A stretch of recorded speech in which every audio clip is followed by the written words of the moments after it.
We are having our meet the candidates here tonight. Here in a moment, I will turn it over to the candidates. Just a little preface for how the evening should go. So at the start of the evening, we're gonna have all the candidates, they're gonna have about 5 minutes to introduce themselves to you, right? And then after that, after we get through our introductions, we're gonna turn it over to questions with you in the audience. Please, for the immediate, one question per person, right? There are a lot of people here, and we really want to be able to get through it. So we will just start here we can start here with you, yeah? And then we will move down, right? And we will just continue to move down with people with one question, okay? Please remember when asking questions, this is not the forum for asking questions regarding certain type of complaint. We're here to learn about the candidates and why the candidates should or should not be voted for or earn your vote, okay? And so with that said, we will go ahead and get this started. I will introduce all of the candidates. So we do have 6 candidates that are running. We have 4 that are present, 2 are not here. So we have Terrell Tracy, with Deb Winter, Ed Stadman, Nicholas Mazeo. We have Jeff Hilbert on the TV. It's not live, so he can't hear us or see us. And then your 6th candidate would be Drew Park. He is your current board president. He works for Shea. He will not be here this evening, okay? But he's a candidate? Yes. He is a candidate, yes. Excellent turn off cell phone turn. So first things first, I'm gonna play. So Jeff is not here. Jeff is out on a trip. Jeff had a trip planned way before this. Jeff prepared a video for his introduction, provided it to us. So I'm gonna play it. I'm gonna ask that everybody quiet their cell phones and everybody just kind of be quiet during Jeff's video. We don't have any other way to project Jeff. We have some speakers, they're not the loudest.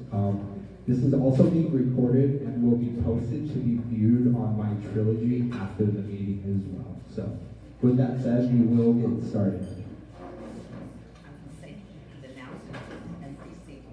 Oh, that I'm sitting there. Okay. Yeah. I've got it. Cooper, we can give this seat to someone to sit. Yeah, oh, yeah. Do it. Leave it there. Anybody need a seat back there?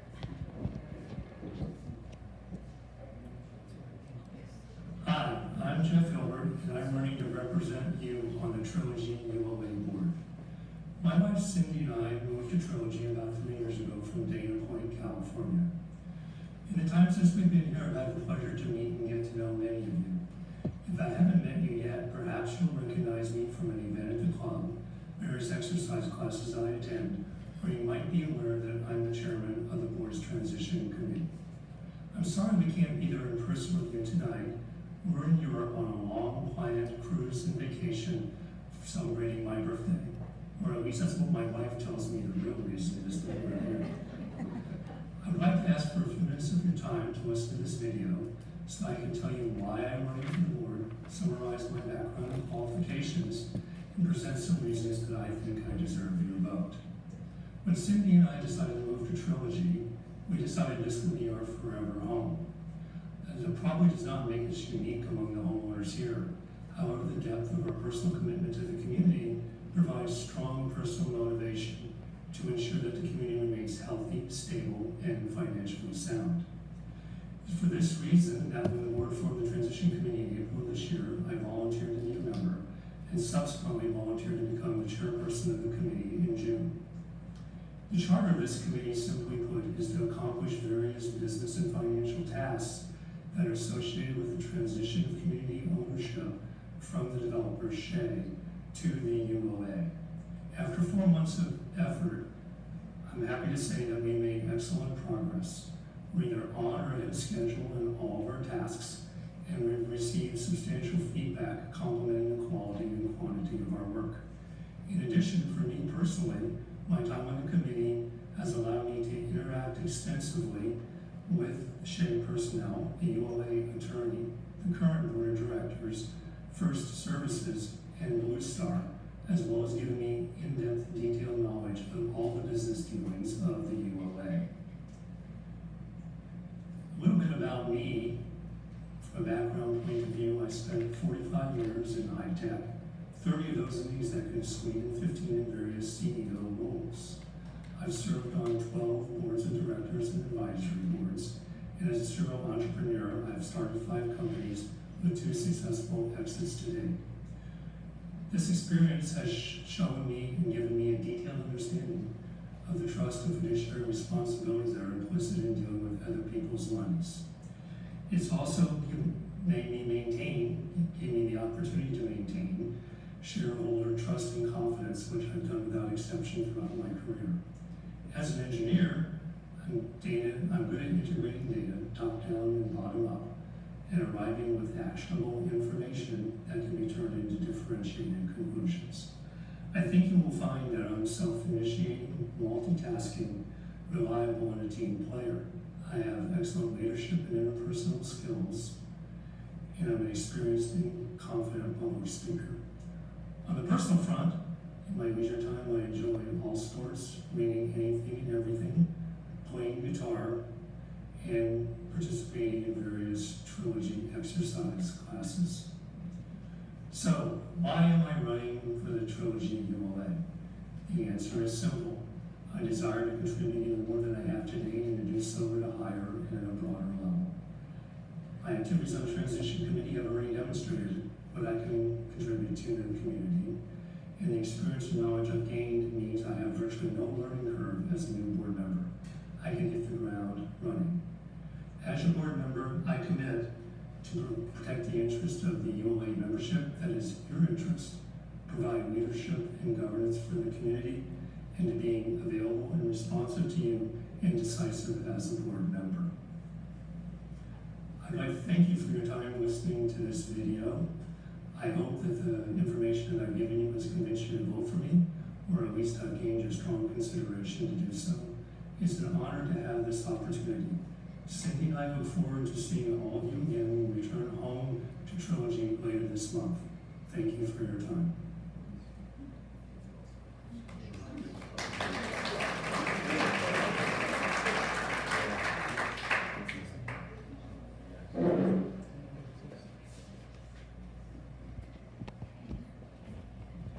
Can everybody hear me back there? Hello everyone and welcome. I'm Nick Mazzeo. My dog Nutley and I have lived in this amazing community for the last year on Ombre Street. I'm seeking membership to your board of directors because I truly care about the future direction of this community, and I will devote the necessary time and effort for this important position. As an elected representative to your board of directors, my goals are to help ensure community safety, to promote financial stability and responsibility, to minimize legal risk, and to preserve and maintain property assets, as well as enhance the quality of life of residents here at Trilogy.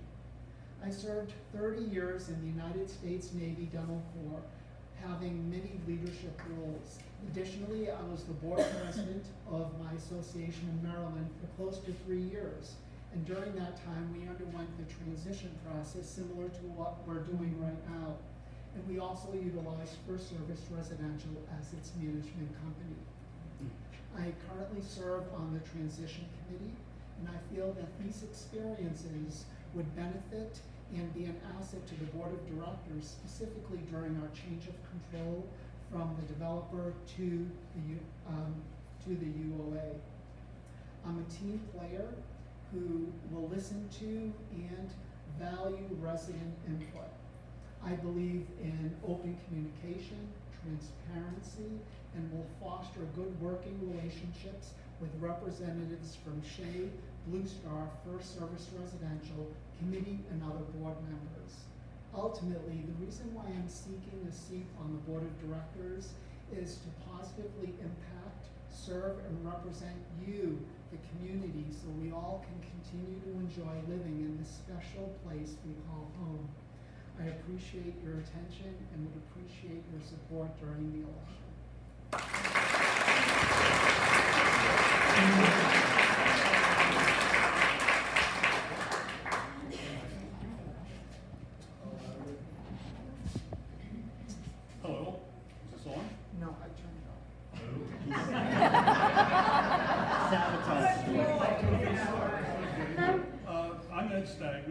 My wife and I, Ann, she's back here, moved here in May of 22, so not a long time resident.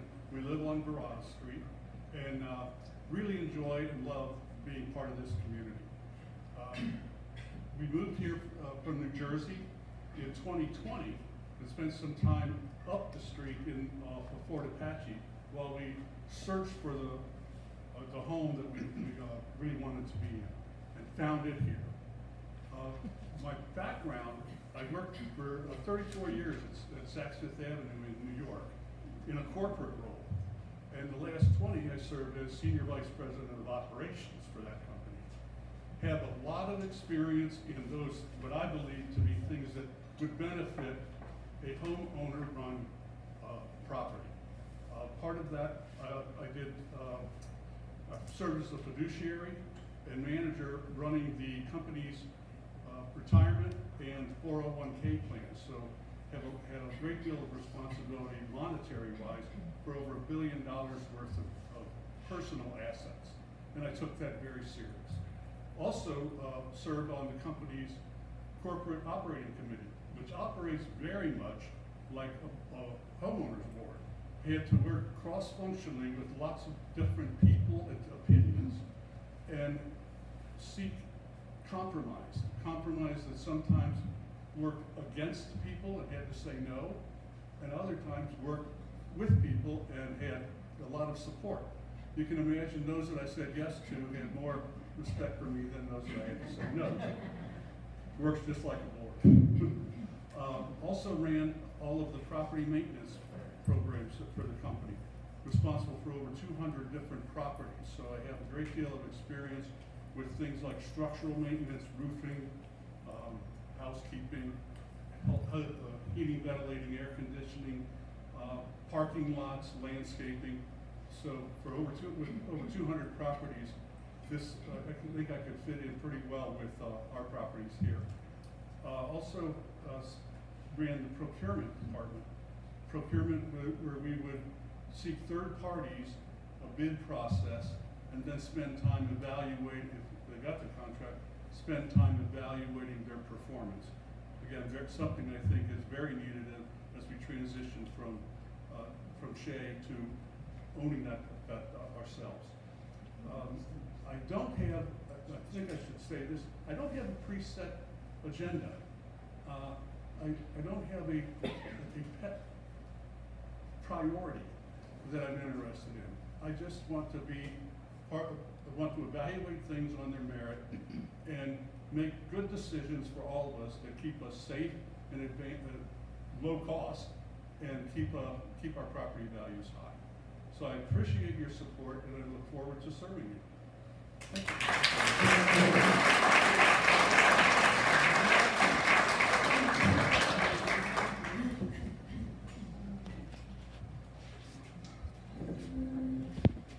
Hello, I'm Deb Winter. My husband Dale and I moved here from the Seattle area to be closer to our daughters in San Diego. We have absolutely loved everything about Trilogy. We've thrown ourselves into all the social activities and have really enjoyed all our interactions with our friends and neighbors. We've been more active than we ever have in our lives. I've taken fitness classes. I've used the personal trainer.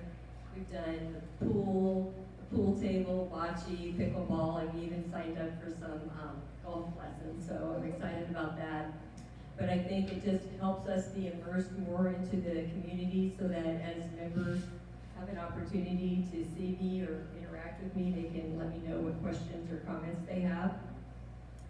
I have a master's in business administration. I was a licensed CPA until I retired in 2019.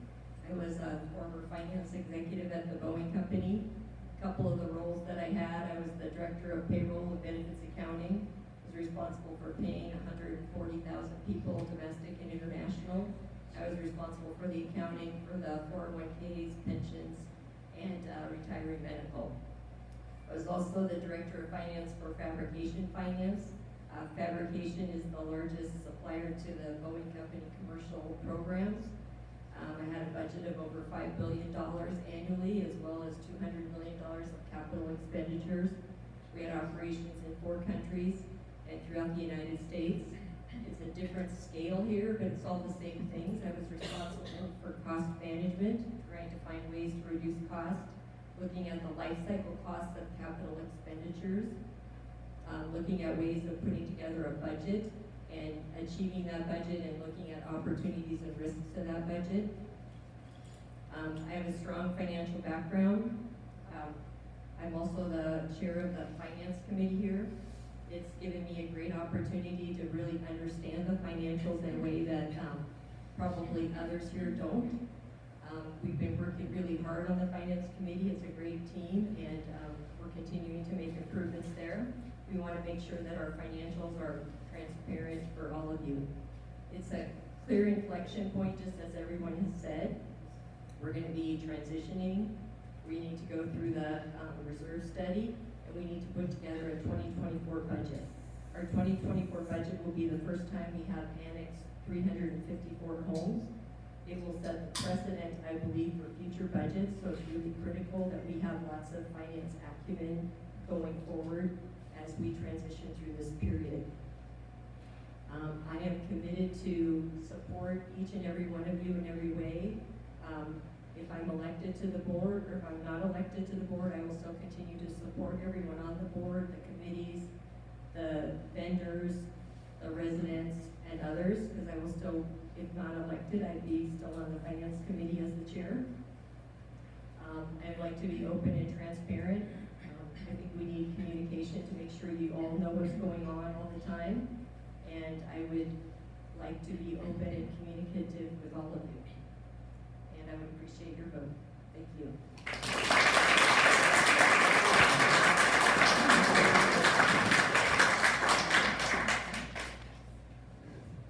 All right, last but not least, my name is Terrell Tracy. My wife Anna and I have lived in Trilogy for 4 years. Prior to that, we've lived in Summerlin for over 20 years, and I've lived in Las Vegas since 1980. And so I've seen a lot of growth here. First of all, I'd like to say we love Trilogy. We love everything about it. We're very involved in a lot of activities. I certainly enjoy pickleball, probably more than I should because I'm injured more than anybody else here.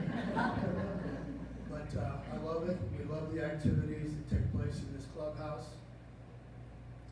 I'm not going to sing for you because we do karaoke quite a bit. I won't bore you with that. But it is a lot of fun and we enjoy living here. Why I'm running? I have a mission to serve.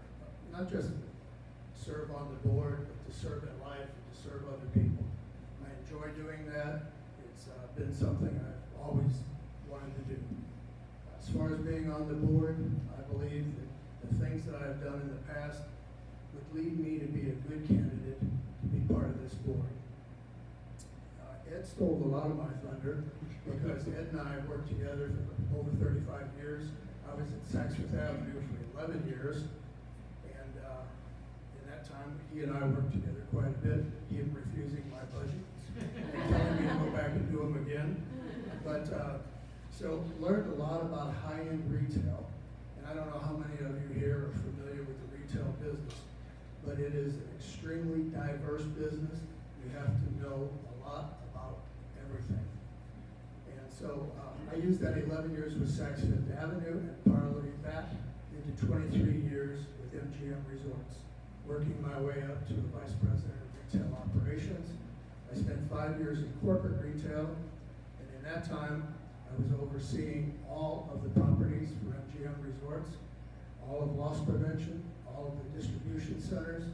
I also had accounting, sales audit experience that I had to deal with, and all of the problems that Steve Wynn would bring to us back in those early days. So that diverse background would lead me to be a good operator. That's what retail people do. They operate businesses. We manage budgets, we put them together, and we work hard to control expenses because in retail, you have to control your expenses. If you don't, you're going to be out of business. And so that's what I did best when I was at Saks and also when I was at MGM Resorts, is control expenses and manage the company. I also had the ability to put together training programs for selling skills and for warehousing and distribution. I was the chair for the operations committee to put together all of the standard operating procedures for MGM Resorts Retail. I did that with a lot of help. I'm not saying I wrote all of those myself, but I had a committee that worked with me and we put it all together. Everything from sales audit to distribution to cash accounting and everything in between. I look forward to having an opportunity to be on this board. We've got a lot of competition here. These folks are very, very qualified. But I think that I can deliver something because I care a lot about this community. I care about the people. I care about the diversity of this community. We are a very, very diverse community. A lot of people a lot younger than me, and maybe a couple a little older than me. But, not that many. So I look forward to working on the board and working for everyone in this community. I thank you for your time, and I hope I can get your vote. Thank you.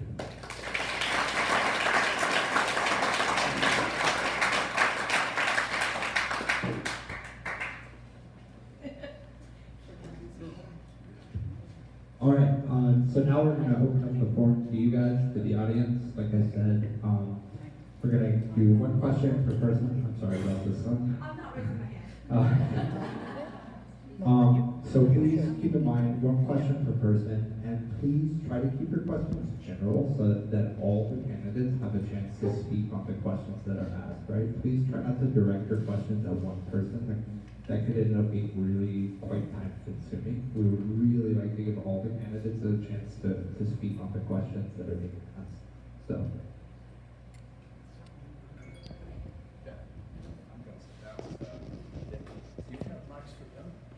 If you want to stand up and use the mic, you are absolutely allowed. No need to. Yes. 5 amazing candidates. Regardless of money. Regardless if you win. You're gonna have to turn it on. 5 amazing candidates. Yes. Whoever wins, we're gonna have an outstanding board. Yes. My question to all of you is about what goes on our roofs and what doesn't go on our roofs. And I think I'd like to hear your feelings about changing the CCRs to allow solar. Yeah. Agreed. You want to answer, Carol?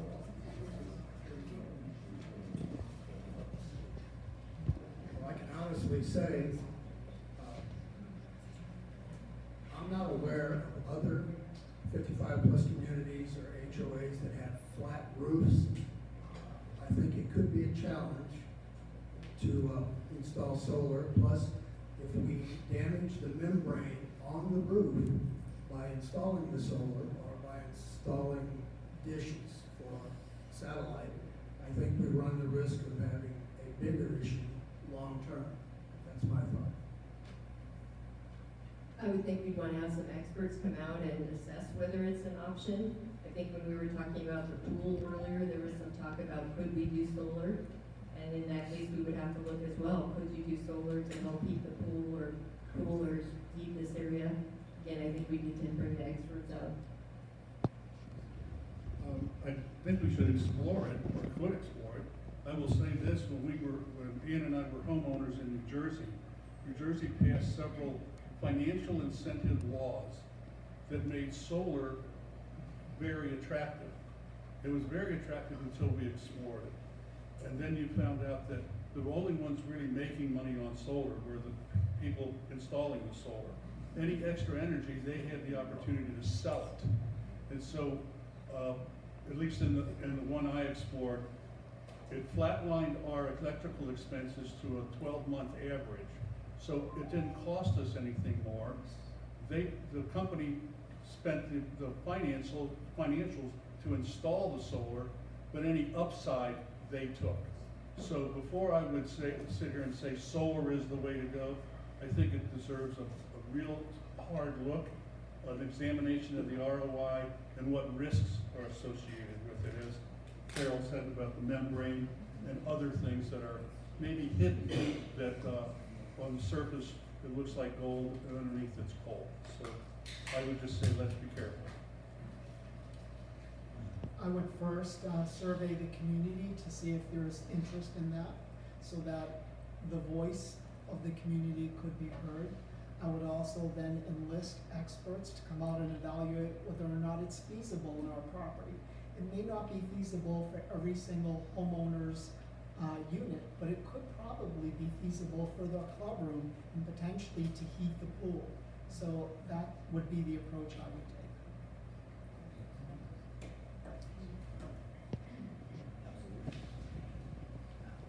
Can you hear me? Yes. Okay. Yes. I feel a little offended that one of the individuals that's running for the board isn't here. I had prepared a couple of questions for him. So I'm gonna ask a general question, probably of our current board members. I'm trying to understand how Drew qualifies to run for the board. He's a member. Does he specifically own? So he's a Shea representative. He's a Shea appointed All right, representative. now, someone please tell me the CCNR site that allows Shay to have him be on the board. Tom, let me address this. Your question's valid, and Microphone? Yeah. the question is valid, and I'm happy to address that with any and all of you following this meeting. But this meeting is to learn about our candidates. Well, he's a candidate. If he were here, I'd ask him. He, not sure why he chose not to be here this evening. He's a valid candidate. You're free to choose who you vote for, but I don't want to take time away from these people to get sidetracked on that.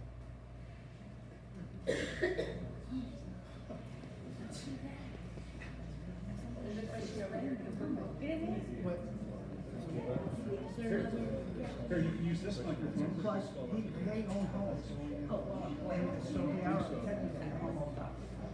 Hi. First of all, I want to thank all of you because it's a thankless job. Even though you think it isn't, I've been there. My question is, I have a lot of concerns about the quality of construction of some of our units, which I know is not a board issue, but it goes directly to the quality of construction of the common elements. What is going to happen during the transition? How are we going to, for lack of a better expression, hold Shay's feet to the fire to make sure that we are not winding up with a lot of potential problems? Thank you.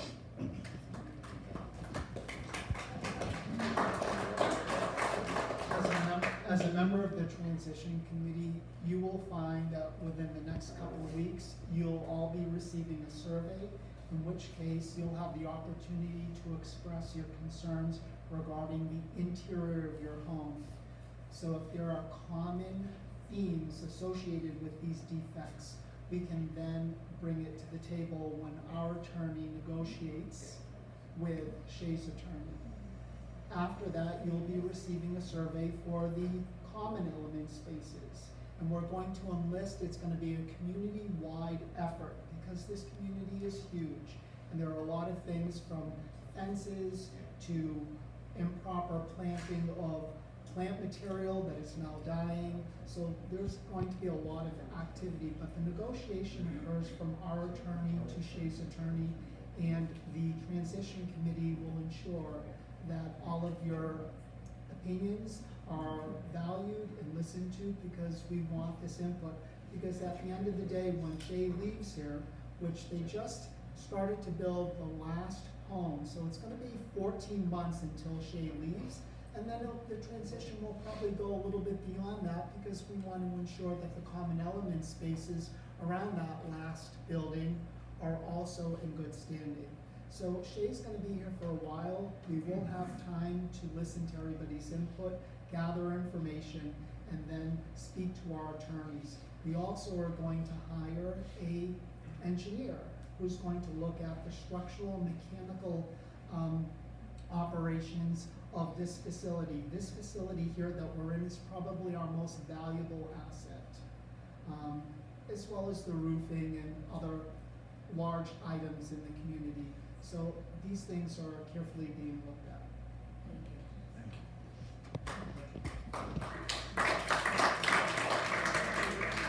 I wish I could give you as thorough an answer as Nick just did. I don't sit on the transition committee, so I learned today just as you did. But I have every confidence that as information comes to your newly elected board, we're dedicated to examining all of those elements thoroughly to ensure that we get proper properties that the transition should entail. I can't get into any of those details, I don't know them, but I pledge that I will know them.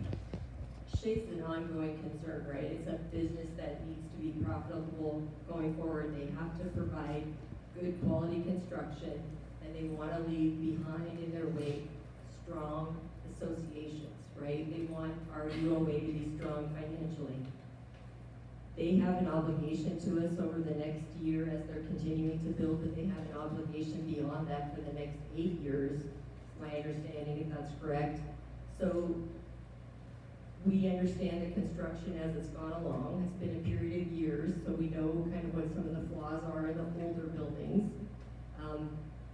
We should have enough information that helps us with the reserve study to see if we believe that the reserves that are set aside for future improvements or bringing things back to where they need to be is accurate and complete. And that's why we need to make sure the reserve study is good. We need to have all eyes on it. And we need to continue to understand more and more what the obligation is of Shade going forward. But again, their reputation is critical to them. They are going to, I believe, do right by us and continue to support us through that 8-year period after the last home is closed.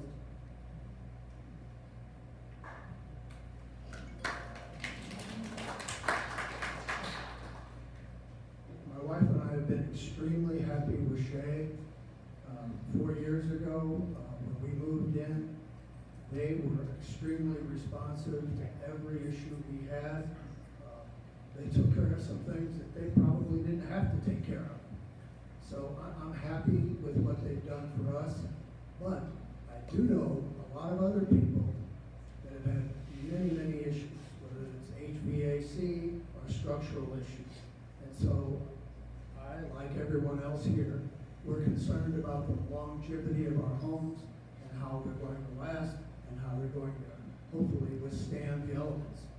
So I would hope that we will be able to work with Shay and with the transition committee to make sure that they stand by their product. If they don't, it's not going to be good in the marketplace for them.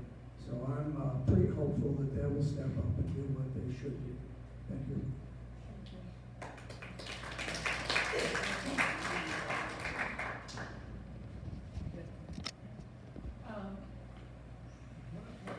No, it goes around this way.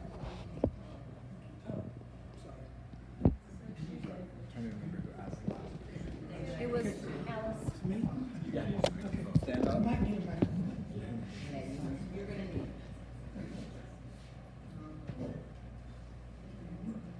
Thank you. Like the others, I really appreciate all of your, taking the initiative to spend time on the board. One of the less pleasant activities that unit under board sometimes have to deal with is conflict and controversy. It can be conflict between neighbors over whatever, controversy with the architectural committee, with the rules and all that. Could each of you just spend a little time talking about how you deal with this type of controversy and what your approach is to dealing with conflict and controversy? Can you hear the question? Can you hear it again? You gotta give an answer. You have to put the mic to your. One of the issues that homeowner boards have to deal with is conflict and controversy. Controversy between neighbors about rules, controversy with the architectural committee, controversy over rules, controversy over pets.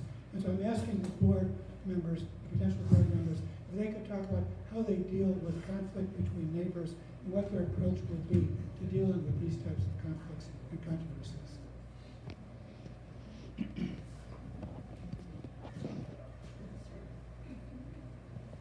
controversy. That's a pretty common thing. It's kind of like gossip. It's pretty common in every community, in every business. If you've ever managed people, you're going to have controversy, and you're going to have issues and problems. You're going to have people that don't like the way you manage. You're going to have people that don't like the way you look. So all I can say is I am fair and impartial in dealing with all controversy. I'm not overly tolerant, though. About the constant same thing over and over again. I'll do my best to answer and to respond along with the other board members, because I'm just one board member. But I will do my best to respond to anybody's concerns or conflicts with other residents. I'll do my best. I'm not Solomon, so I'm not going to be able to divide anything. But I will do my best to respond to your concerns and answer them in a fair and just way. It also depends on the level of conflict, right? So recently, there was a couple of folks that had a conflict, and I was able to resolve that by talking to both of them, bringing them back together. There's other conflicts where individuals seem to violate the rules consistently over and over and again. And I think that's where it has to rise to the level where the board's got to address it. So if people aren't picking up after their animals, if they're, doing other things that violate the rules around here, we really need to first start with the process, which is Cooper sending out the notice of rule violation, but we gotta continue to work through that. If it's just, we're annoyed with the neighbor or with each other, I think we have to step in and try to resolve those by just trying to understand and talk with people and understand what the conflict is. But we do have to enforce some of the rules around here. I think that it makes people very uncomfortable or unhappy when we don't.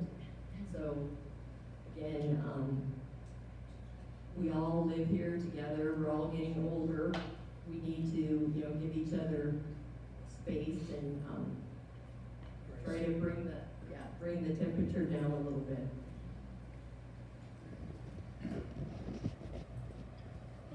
I agree with what Carolyn said.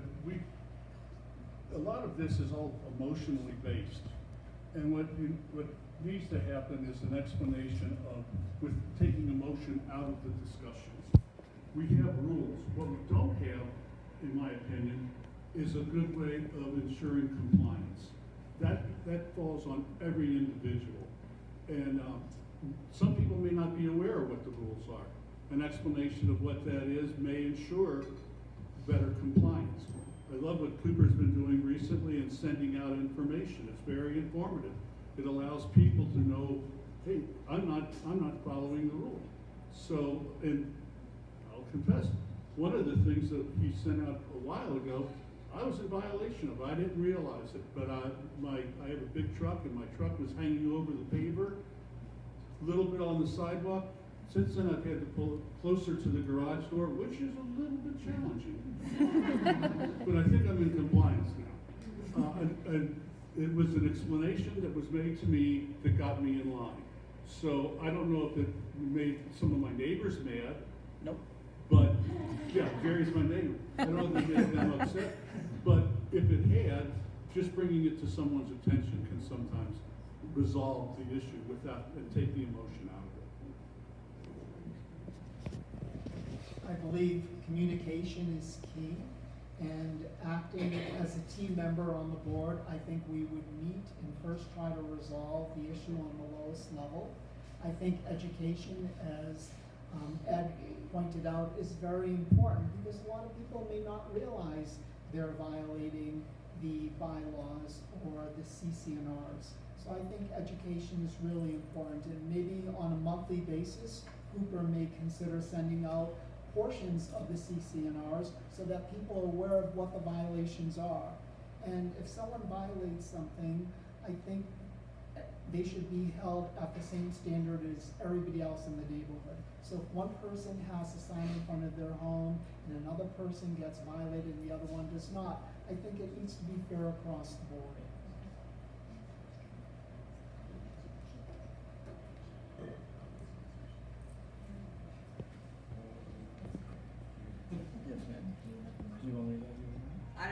everybody hear me? Yes. I figured. So I also want to thank everybody for running. I appreciate it. So on the same vein with the CCNRs, there are a lot of violators for small things, i.e. people putting things in common areas that shouldn't be there, maybe things on patios, hanging on the whatever. And I would like to know how that's going to be handled, because nothing's been done over the last 4 years. I've only been living here for 1 year, so I can't speak over the last 3 previous years. But I think once we have our community, as it will be at the end of this election, being run by residents and not the developer, that's when we can consider looking at changing and modifying some of the CCNRs. So some of the things that make sense, like potentially having decorative lights on the patios so that during the evening, if you want to stay out, you can have some illumination. I think some things that are reasonable could be changed.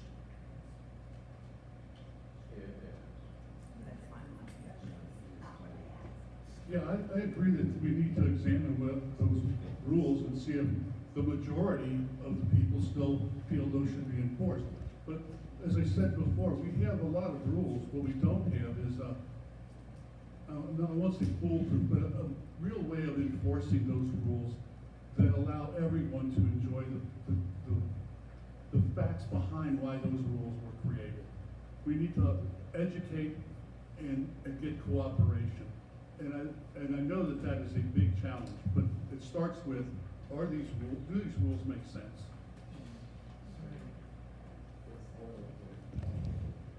So we do have a rules committee. They are meeting to go through the current rules that exist today and make adjustments or changes and recommendations to the board. So if you do have some areas where you're concerned about the rules as they exist today, those can be submitted forward to the rules committee to give everyone an opportunity for input. So you're shaking your head no. So does that mean? That's not the question I asked. I asked, what would you do to enforce the rules that are already there, that are not being enforced? So you're talking about the process that Cooper would go through to submit a violation to these individuals, and then Correct. we'll go through a progressive Correct. disciplinary process Correct. to remediate the issue. Correct. So I think that's how it would work again if they didn't respond to Cooper. If they didn't respond to Cooper yet again, then it would have to go to the board if it was egregious enough that we needed to take some action to enforce compliance on some things that were critical for the neighborhood.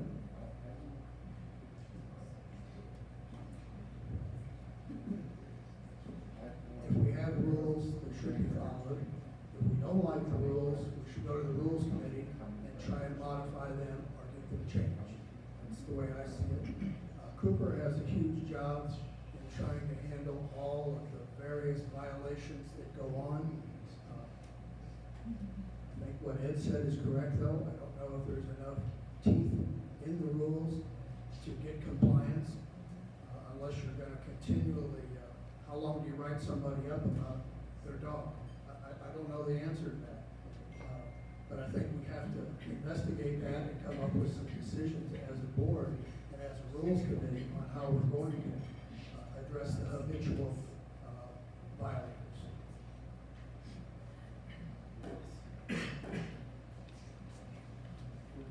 So back here.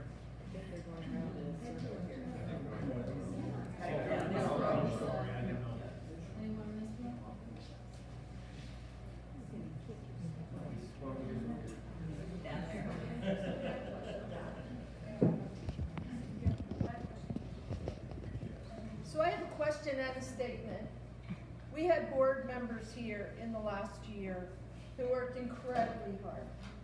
We had one board member who resigned because they worked 24 hours a day. They went on vacation and they got 15 calls while they were on vacation, even though they asked not to. So my suggestion is you create a process. You have a complaint, you go online, you fill out a form, you make the complaint known, and let the board deal with it, or you're gonna get called 24 hours a day. It's a very abusive process. So my suggestion is watching my neighbor go through this and ultimately resign because of it, and now wanting to move out of the neighborhood because of it, is that you need to establish a process as a board to control the funnel. Thank you. I got this one. Thank you very much. I appreciate that because that was one of the hesitancies I had about running, because I saw what happened to the previous board member. I think people need to understand that as board members, we do have a private life, and when we come to an event, or when we're at an event, I think it's disrespectful, improper to be attacking us, or badgering us, chirping in our ear about whatever you happen to be unhappy about at the time. There needs to be a process, written process for people to follow. Send me an email. I'll answer it on Monday, but I'm not going to answer it when I'm sitting here at a party. My question is, for all the people here that may not know, we have a board of quite a few number of people, but we only have 3 seats available. So that means we have other people maintaining seats currently that will roll over. So what's the duration of a board seat? And how many people are there? Who's on the board, and what's the duration of the board seat? I think everybody, it's information to know. So for the 3 of us that are running, I believe there's 2 seats that are 2 years and 1 seat that's 1 year. And of the individuals that are still on the board, you still have a year left in your terms, both terms. So that answer your question? Is that all of it? That's all 5 of us. 5 seats. That would be 5. Is there anybody else on the board? No. Well, because I think we used to have Drew, and we used to have HOA, and we used to have Blue Stars up on the board. No, there's only 5 positions. 3 people are running. There's 2 open positions for 2 years each, 1 open position for 1 year each, and the 2 that are still on the board that are not running now have 1 year left in their terms. So when we get our ballots, do we have to say who we want for 2 years and who we want for 1 year? No, so it'll be explained in the ballot mailer, but so the elected candidate with the least amount of votes will get the 1 year position, is how that will take place. So in case you didn't hear that, the 2 candidates that get the most votes will get the 2 year terms, and the 1 candidate that gets the 3rd number of votes will get the 1 year term. I would also ask the board to consider in the future how to include other owners that want to dial in or be part of this. Because I have 2 neighbors right next to me that have 2 houses, and they're in their other houses, and they want to be part of it, and they want to vote, but they're not going to be able to. Because of our limitation of how we do the voting, and the voting gets sent out days before it occurs. It doesn't get sent out long enough in advance that it gives us time to deal with it. We will be out of town, and we won't be able to vote. My understanding is that the votes have been mailed out, the election is on the 21st, and for those people who won't be physically present in the community, they can have their votes by proxy. If we get them. And if you don't, you can approach Cooper, and Cooper would be more than happy to help you. And I was very saddened to hear that one of the board members left because of the incident that you expressed. If I were elected, I would meet with the board as a team, and I would make sure that we all have one unison response. And the response that I would suggest is, I think you have a really good point. I think you need to email it to Cooper, and Cooper will email it to the entire board so we can discuss it, and then we'll get back to you. And getting back to you is not in a month. Getting back to you should be within 3 to 5 business days. And the other reason why I think it's important to have different terms set for board members is you always want to stagger their positions. You never want all 5 or 4 board members to leave at once because they have resident knowledge. So you really want to stagger it, and that's what we did at my last UOA, and it worked really well. Thank you.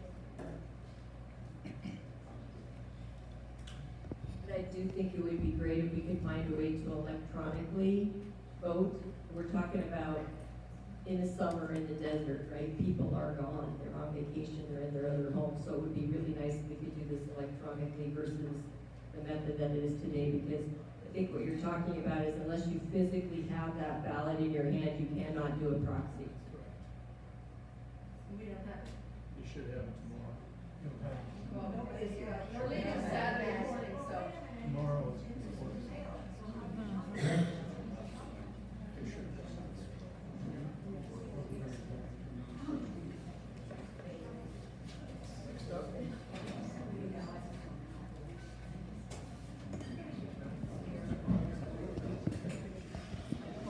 That's it, we're done.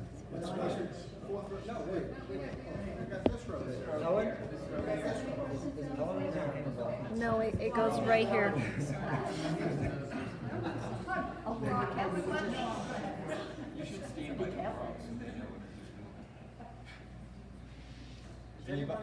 Anybody on this one? I have a Nope. question back here. Great. Bob will be next. Bob. Hi, my name is Richard. I'm new here. I'm only here a month. I sit on the safety committee though, and my question to the candidates, I've been doing health and safety for 35 years, owning companies, running companies, large, major companies. I look at this place as I'm watching the build. I live in where they're still building, and it's sometimes an ocean nightmare with what goes on. How open is the board to the suggestions that the Health and Safety Committee are gonna make over the next year or so to obvious things that, I mean, obviously we can't fix everything in every bite, but there are some major things that I think can be addressed. Is the board gonna be open to that? Because one, they're gonna cost some money, but they're going to support us as a community to live a healthy and safe life. I mean, it's a great place to live, and I'm being dramatic, but if you're alive to live here. I think safety is a very important issue, and it's one of the things that is probably near and dear to my heart. In terms of what you mentioned, I think that I would, as a board member, I would garner the input from the safety committee. And then as a board, as a unit, we would discuss and evaluate the recommendations. Now, obviously, some of those recommendations may not be done because they may not be budgeted in. You could also potentially get some monies from capital contributions. And that's a fund that we have where when we purchase the unit, we put in 2 months of our HOA dues.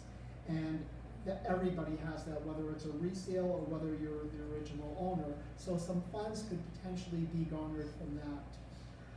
Some other things that I think are important to talk about safety is, has anybody noticed the islands, the cement islands that were put across from the summit on Town Center? I think I would survey the community with the board's recommendation, of course, to see whether or not we have interest in doing that for our community. I think not only would those directional cement islands limit traffic, because a lot of times there are large trucks. In fact, I saw a semi where one of its wheels went on our property, but it could also potentially avoid a motor vehicle accident and injury. My understanding is there's one camera that the guards people can see that does not record, and that is on the entrance of Flamingo. I would suggest getting 4 cameras that record, one at each of the 2 entrances at Flamingo and Town Center, and one also at an exit point, so that when the guards person is away from their computer, that camera can record. So if there are people or unnecessary cars coming in at hours of the night, we have recording of what action is being taken place. And lastly, we have a lot of pathways that connect various streets in our community. Some are long corridors, some are shorter with stairs. I would definitely recommend looking into getting solar lights being put in there. They can be very inexpensive, but yet they could be a safety issue to prevent a safety issue, potential litigation if someone were to get injured.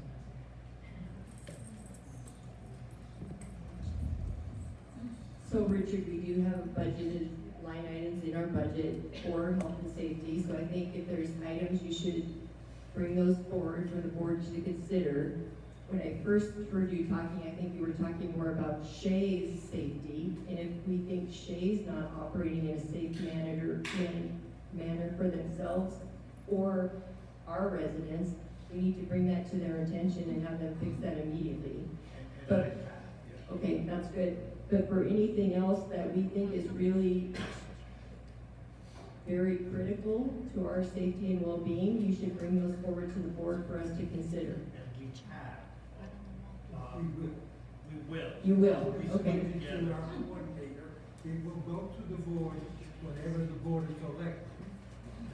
Many of the things this gentleman said, the question is, and your comment was, well, it's gotta be in the budget. The budget's being developed now. We have proposed 4 items, associated costs with it, for the board to put into the budget, so that in the subsequent year, they can go out for RFPs, et cetera, open bids, so they get decent prices. Some of those items are free. Some are unbelievably cheap. May not be popular. Like speed limits aren't popular, in case you haven't noticed. You know, the city makes a lot of money issuing tickets to people who don't pay attention to speed limits. We have a similar problem inside the town. Question is, are we willing to do anything about it?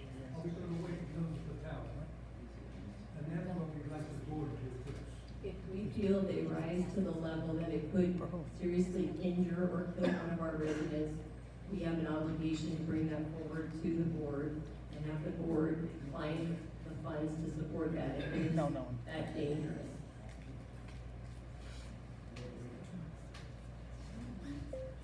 I only have one comment. Anybody that's gone out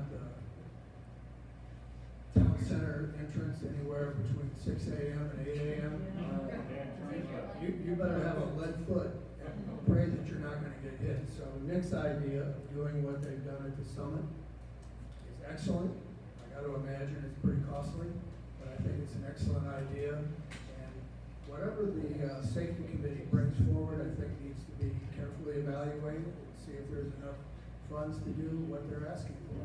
Thank you.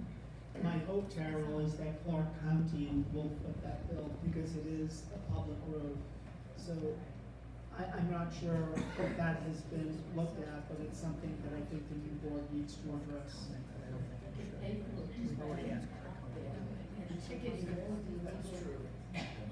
Workers who are making the U-turn.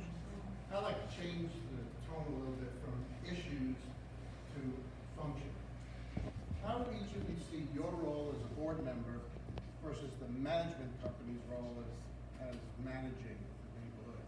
Where does your role end and theirs begin, and vice versa? I'll start with that one. Thank you for that question.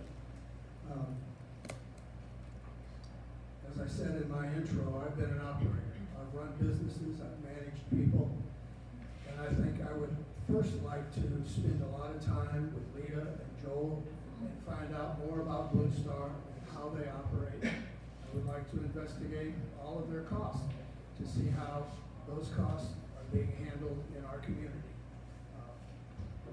Blue Star does a great job, and I would like to enhance that by just being an asset to them with my business knowledge. I would say as a board and as an association, we control this residence and we put the structure in place. So what are the rules? What is our budget?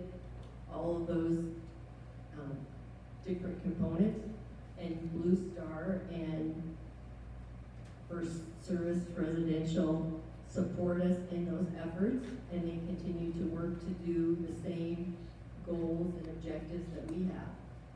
So that's how I see us working together. And we talked about the board maybe not having to be engaged every single hour and every single day, and that's because we have Blue Star and we have Cooper and his team working here, so that we don't have to be there every single decision point and every single interaction that occurs.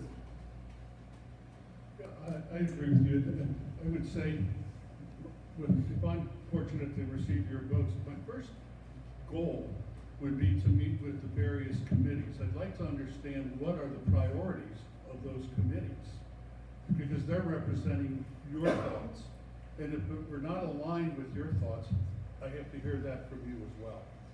I don't know how those are being communicated to the owners in terms of what the priorities are for the safety committee, for the landscape committee, for finance, but I'd like to understand what the priorities are and how I can best assist in getting those priorities addressed. Blue Star and First Service Residential work for the Board of Directors, which the Board of Directors works for you, the community. And we're there to serve you, and we're there to make decisions on your best interest. I see us as being a tripod. We're a team, and we all work together. And I think it's important to understand, and if I get elected, to understand their scope of work, to know what all their responsibilities are, and then as a board to set expectations, and then to evaluate those expectations, to evaluate the performance. And if something is not being met, then we meet with them and we discuss it. And if things don't change, then we as a board and as a community will decide maybe to alter their contract.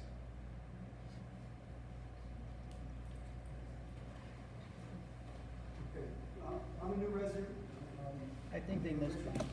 Quick question. What do you feel is the single biggest challenge the new board would face? Each one, what do you see as the biggest challenge in front of you? Keeping the HOA dues as low as possible. I think that's going to be a huge challenge no matter what we do, because costs of everything are increasing across the board. So it's important that we analyze everything that happens in this community. I know the Finance Committee and the Transition Committee have done a great job in reviewing contracts. We have to continue to do that. We have to continue to put out bids to find out if we have the best service for the right amount of money. I also know that we at Trilogy here have the highest HOA of any 55 plus community in the Las Vegas Valley. That's scary. Our homes are expensive, but we're going to get out of balance if our HOA goes up, and our HOA is here, and our home values are here. That's not going to work. I mean, my wife and I are realtors, and we know what's out there in the marketplace, and we know how people are talking about the high cost of living at Trilogy. So I would work really, really hard with my other board members and with the community to try and manage our HOA fees. So I hear a lot of talk about HOA fees, so one thing to remember, we are still increasing occupancy in units. As we build out to 354, our revenue is gonna continue to go up, and we're gonna see other expenses stay hopefully pretty flat. It doesn't cost more to heat the pool, doesn't cost more to cool this area or heat it in general. There are some things that will go up slightly, insurance as we add more units, landscaping as we add more units of water. So I think there's a lot of people jumping to a conclusion that we're gonna see our HOA go up dramatically. But I don't think that's a foregone conclusion. I think as we see revenue continue to increase, we should be able to be in a better position and not look at increases. I think a lot of comments were made last year about increasing one time and not having to increase for a few years. So again, I think just the perception and the fears out there, but right now I think everybody needs to, you know, relax until we understand more about where we're going with the reserve study. I think the biggest issue is going to be the reserve study. We need to make sure that we are in a good financial position as we move forward. Right? We don't want to leave ourselves in a bad situation that we have to recover from in the future. So I think that's really the key inflection point right now, is making sure we understand what's in the reserve study and that it's adequate to support our needs in the future. Yeah, I agree with you on all of that. And I think there's also going to be economies of scale as we go, where we can leverage third-party contracts with bigger commitments. We can go for more units or extend years. There's other ways to reduce the cost, and I think that should be a focus, to make sure we get everything out of a contract that we're entitled to, and then also we watch the cost. I believe some of the challenges that we have really should be focused on the negotiations between our attorney, that is the HOA or the UOA's attorney, and the developer's attorney during the transition study. That is going to be the last time we have to negotiate for them to do repairs on common element spaces. And I think that's going to be a big challenge, only because of the size of the community. I think we need to adequately fund our reserve study. For those of you who may not be familiar with that, that is a 30-year projection of how much you should set aside on an annual basis, so that when things throughout that 30-year process go defunct, you have the funds to replace that. And then lastly, the challenge for me as a board member, and I'm taking it personally, is I try to please everybody, and I know that this is going to be a position where that's going to be difficult to do.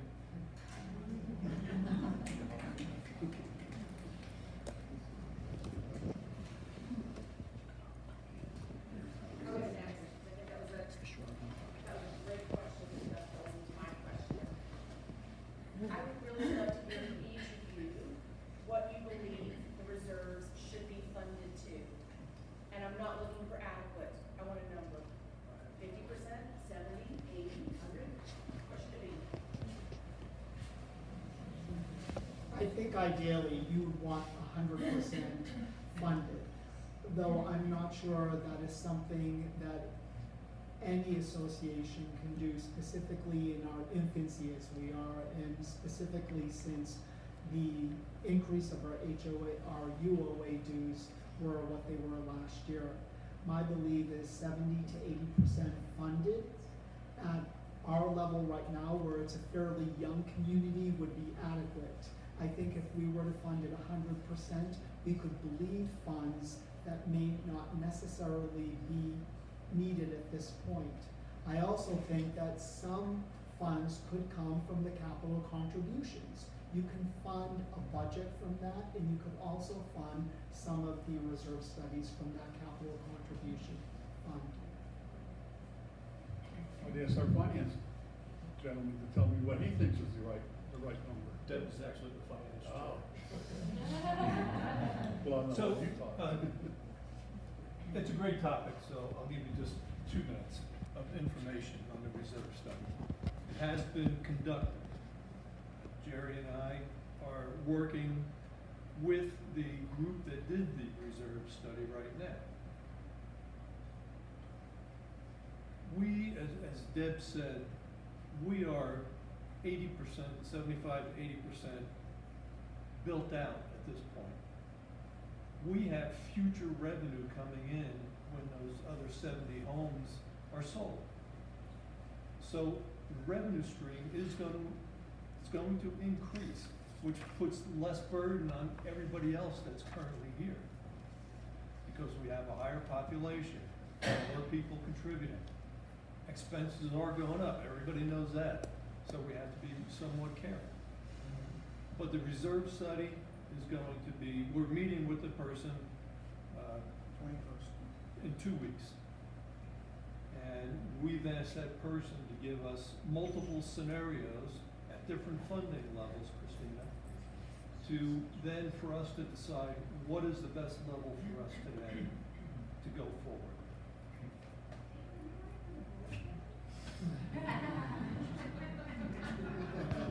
One position is What I would say is, we have an opportunity to negotiate with Shea. If we can get them to contribute more to get us up to 100%, I don't see any downside in us attempting to do that negotiation. Doesn't hurt to ask, right? So, in a perfect world, I think you would go with 100%, but again, back to Nick's comments and Dave's, there may not be any reason to be that high right now.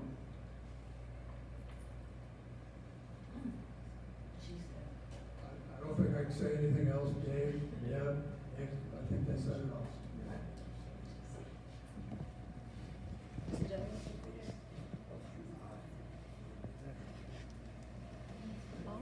Yeah, so I have a question.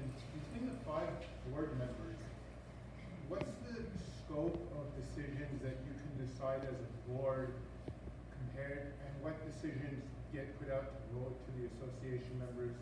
And, you know, what types of decisions are made by the board? What bigger decisions go out to vote? And in terms of expenditures, you know, how much expenditures can the board approve for a certain project versus something that's bigger that goes to a vote to the community? Does anybody have any clarity on that?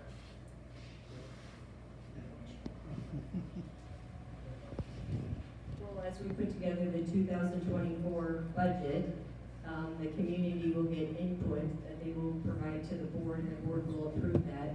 And from that point on, I believe that the board has the authority to, you know, enter into insurance contracts, enter into contracts with Blue Star or with other vendors throughout that process. Dave, correct me, or Jerry if I'm wrong, but my understanding is once that budget's put in place, then they can operate to that budget. I mean, can the board decide that they want to have $1 million Christmas parade? No. Right, so that's the kind of. That won't be in the budget.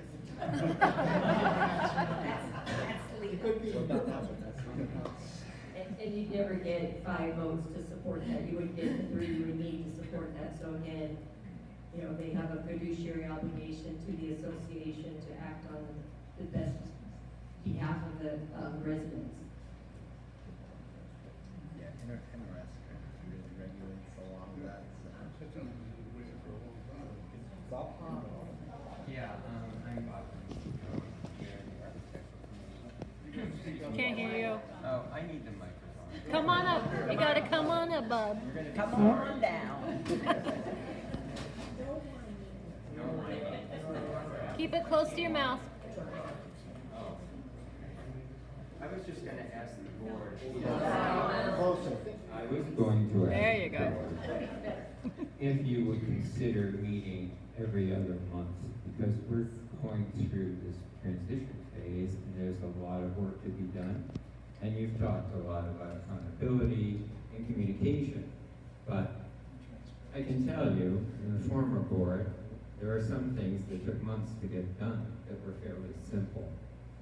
So I'd like to hear from you if you would support having more meetings, at least during this transition time, so you can address the issues and you can meet with people and they can express their views. And Good question, Bob.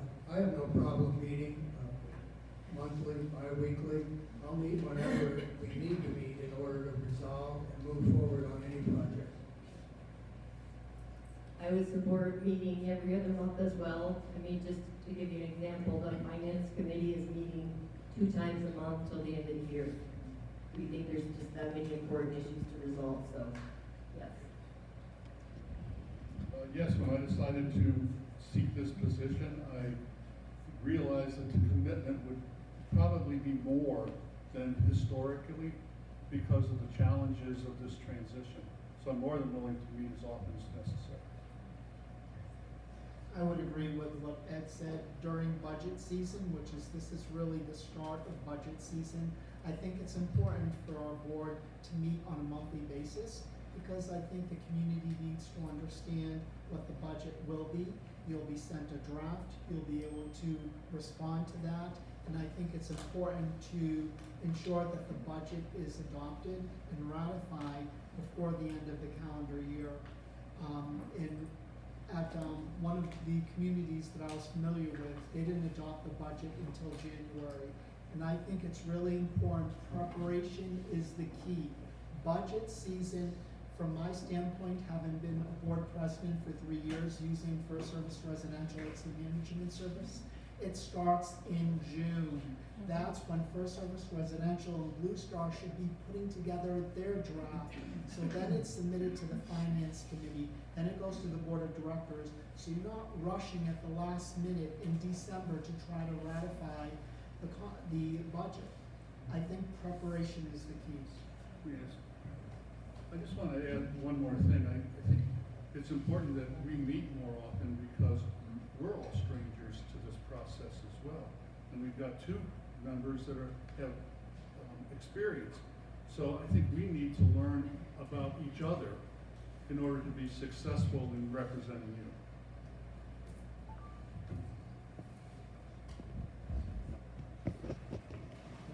Any more questions? One more? There's Karen. I'm gonna break the rules and ask this specifically to Deb. Everyone else has water, what's in your flask? It is water, it is water, it is empty. Looks like water. I'm not a vodka drinker. Great question. Well, if there's no more questions, we'll go ahead and adjourn this meeting. Thank you, everybody, for coming out. Remember, we will post this on My Trilogy for everyone that's not in attendance. If there's something you couldn't hear that well, it will be posted to My Trilogy. So, thank you for coming. Have a good evening.